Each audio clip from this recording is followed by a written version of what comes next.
Assalamualaikum warahmatullahi wabarakatuh. Perkenalkan, nama saya Rafli Untara. Saya mahasiswa dari Universitas Pelita Bangsa dengan NIM 31221047. Video kali ini saya buat untuk memenuhi ujian tengah semester mata kuliah Natural Language Processing atau NLP yang diampu oleh Bapak Abdul Halim Ansor. Video kali ini menjelaskan mengenai step by step pre-processing data dan juga ekstraksi fitur, di mana kita akan membandingkan 3 ekstraksi fitur. Yang pertama adalah bow, yang kedua adalah TF-IDF, dan yang ketiga adalah word embedding atau word to vec. Untuk mempersingkat waktu, kita langsung saja ke penjelasannya.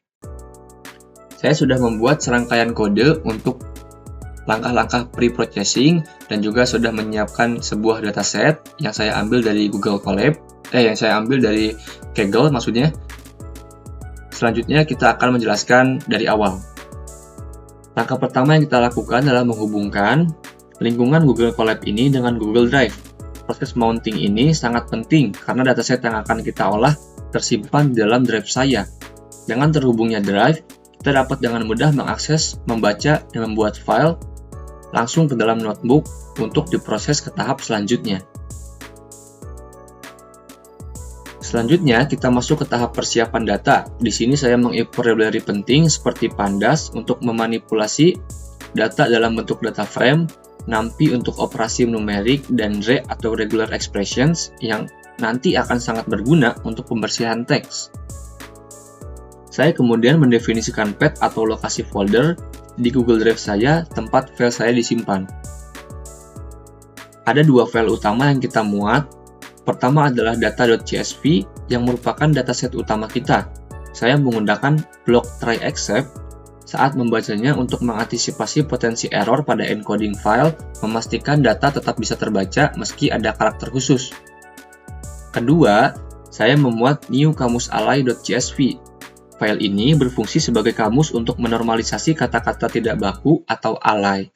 Karena file aslinya tidak memiliki header, saya secara eksplisit memberi nama kolomnya menjadi alai dan baku, agar mudah digunakan nantinya. Terakhir, saya melakukan inspeksi cepat menggunakan info dan head untuk memastikan kedua dataset telah termuat dengan benar dan melihat struktur awalnya. Ini adalah output, di mana dataset ini sudah terbaca dengan jelas.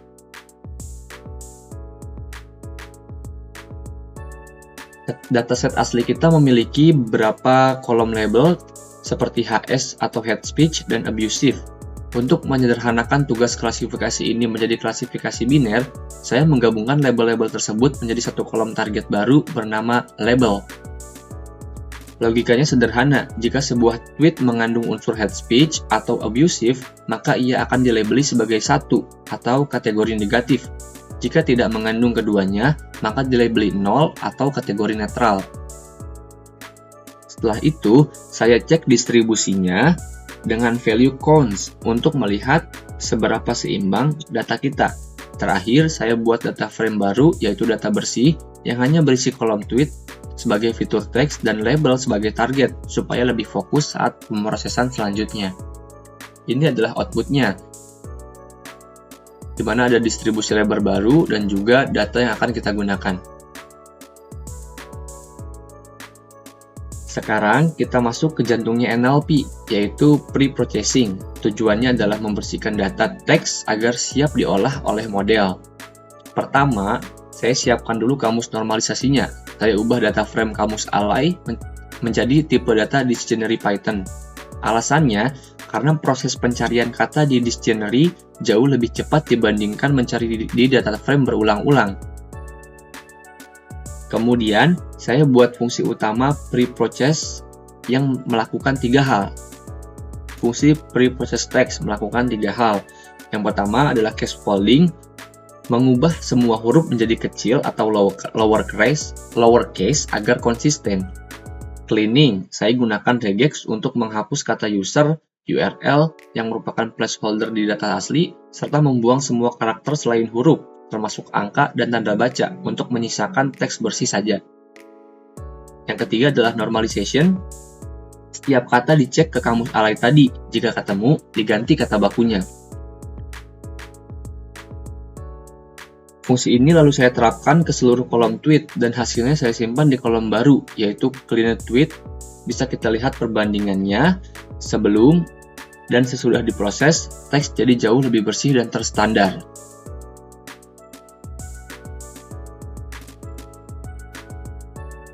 Karena kita bekerja dengan data teks bahasa Indonesia, kita butuh alat khusus untuk proses selanjutnya, yaitu stemming. Untuk itu, saya menginstal Sastrawi, library yang dirancang khusus untuk bahasa Indonesia. Perintah pip install ini digunakan untuk mengunduh dan memasang library tersebut langsung ke lingkungan Google Colab kita.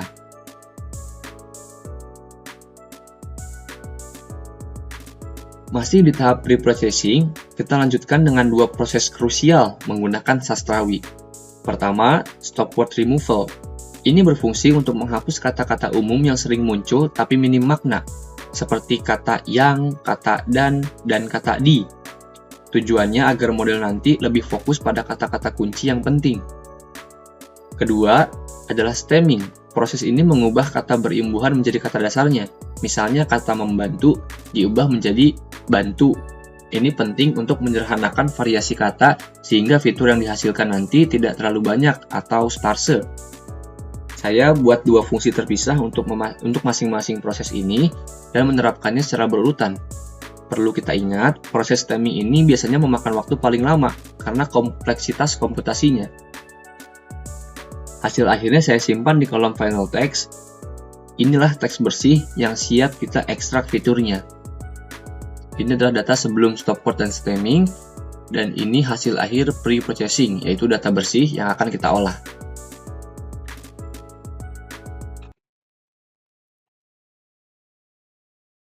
Sebelum masuk ke ekstraksi fitur, langkah wajib dalam machine learning adalah membagi data menjadi dua bagian, yaitu data latih atau training set dan data uji atau testing set. Saya mendefinisikan X sebagai teks yang sudah bersih atau yang kita sebut tadi sebagai final text dan Y sebagai label targetnya. Menggunakan fungsi train test split dari scikit-learn, saya membagi data dengan rasio 8:20. Artinya 80% data akan digunakan untuk melatih model agar belajar, sedangkan 20% sisanya kita simpan untuk menguji seberapa baik performa model nantinya pada data yang belum pernah dilihatnya. Parameter random state sama dengan 42 saya gunakan agar pembagian ini konsisten setiap kali kode dijalankan. Data split sudah berhasil, jumlah data latih atau X-train yaitu 10.535, dan jumlah data uji atau X-test yaitu 2.634. Kita masuk ke metode ekstraksi fitur yang pertama, yaitu bag of word atau bow. Konsep bow ini sangat sederhana. Bayangkan, kita punya sebuah kantong, lalu kita masukkan semua kata dari dokumen ke dalamnya tanpa mempedulikan urutannya. Yang kita pedulikan hanya frekuensi kemunculan setiap kata. Di sini saya menggunakan convectorizer dan scikit-learn. Saya set parameter min df sama dengan 5. Artinya kata-kata yang muncul kurang dari 5 kali di seluruh dokumen akan diabaikan untuk mengurangi noise. Untuk mendemonstrasikannya secara detail, saya ambil satu contoh dokumen dari data latih. Bisa dilihat dari tabel output ini, bow merepresentasikan dokumen tersebut sebagai vektor angka. Angka-angka ini adalah bilangan bulat yang menunjukkan berapa kali kata tersebut muncul di dokumen itu. Sederhana, tapi seringkali cukup efektif sebagai baseline. Metode yang kedua adalah TF-IDF atau Term Frequency Inverse Document Frequency. Jika bow hanya menghitung jumlah kata, TF-IDF lebih canggih, ia memberikan bobot pada setiap kata. Idenya begini, kata yang sering muncul di satu dokumen tapi jarang muncul di dokumen lain dianggap sebagai kata yang penting atau unik untuk dokumen tersebut, sehingga bobotnya tinggi. Sebaliknya, kata yang muncul di hampir semua dokumen seperti kata dan, kata yang dianggap kurang informatif, jadi bobotnya rendah. Saya menggunakan dokumen contoh yang sama dengan bow tadi. Perhatikan bedanya. Nilainya sekarang bukan lagi bilangan bulat, melainkan angka desimal. Semakin tinggi nilainya, semakin penting kata tersebut dalam mencirikan dokumen ini. Ini sangat membantu model kita untuk lebih fokus pada kata-kata yang benar-benar bermakna pembeda. Untuk metode ekstraksi fitur ketiga, kita membutuhkan library khusus bernama Gensim. Library ini sangat populer untuk topik pemodelan dan terutama untuk menangani representasi vektor kata seperti word2vec yang akan kita gunakan. Jadi saya install dulu library-nya di sini menggunakan pip install.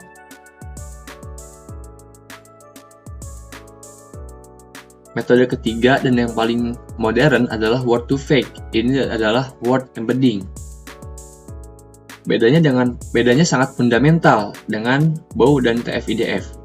Jika Bow dan TF-IDF hanya melihat frekuensi kata sebagai sparse vektor, word2vec mencoba menangkap makna dan konteks kata tersebut.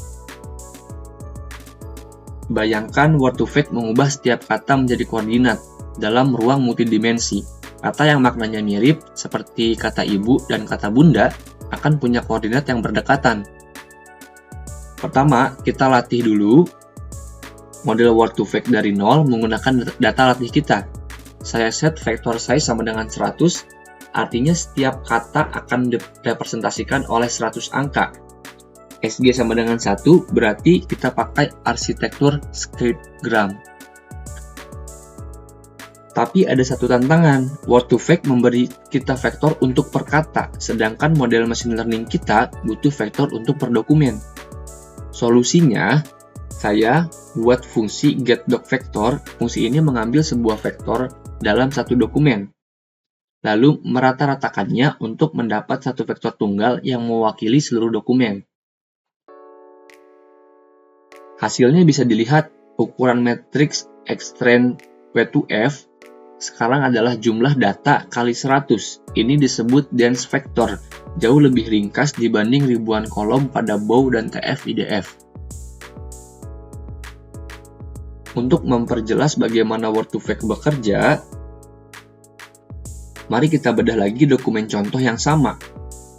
Yang perlu kita ingat, word2vec pertama-tama memberi kita vektor untuk setiap kata individu, seperti yang Anda lihat di sini. Seperti yang kita lihat di sini, kata pertama di dokumen tersebut diwakili oleh serangkaian angka.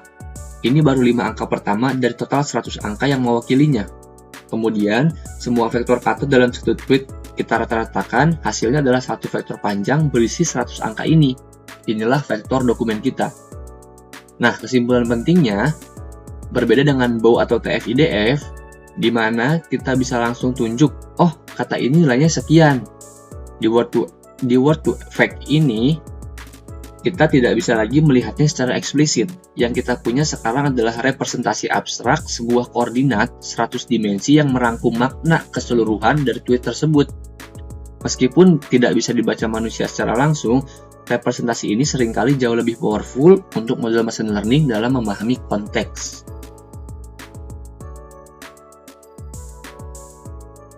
Kita sampai di tahap puncak, yaitu arena kompetisi fitur. Tujuannya adalah menentukan metode ekstraksi fitur mana yang paling optimal untuk dataset kita.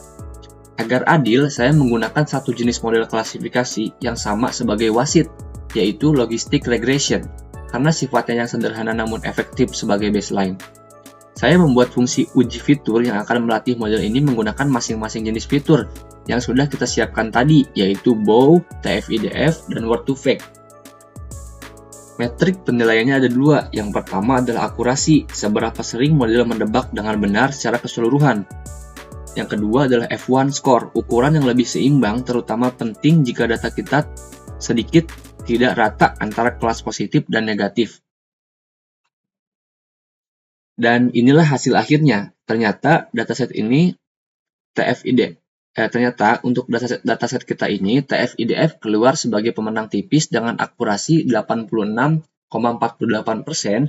dan F1 score 0,8775. Sedikit mengungguli Bow, sementara word2vec meskipun metodenya lebih canggih, ternyata performanya sedikit di bawah pada kasus ini. Ini hal yang wajar dalam machine learning, metode tercanggih belum tentu selalu terbaik untuk semua jenis data. Jadi, Rekomendasi finalnya adalah menggunakan fitur TF-IDF untuk pembangunan model klasifikasi head speech kita selanjutnya. Sekian penjelasan detail mengenai pre-processing dan perbandingan fitur NLP di Google Colab ini. Saya akhiri, mohon maaf apabila banyak kekurangan. Terima kasih telah menonton. Wassalamualaikum warahmatullahi wabarakatuh.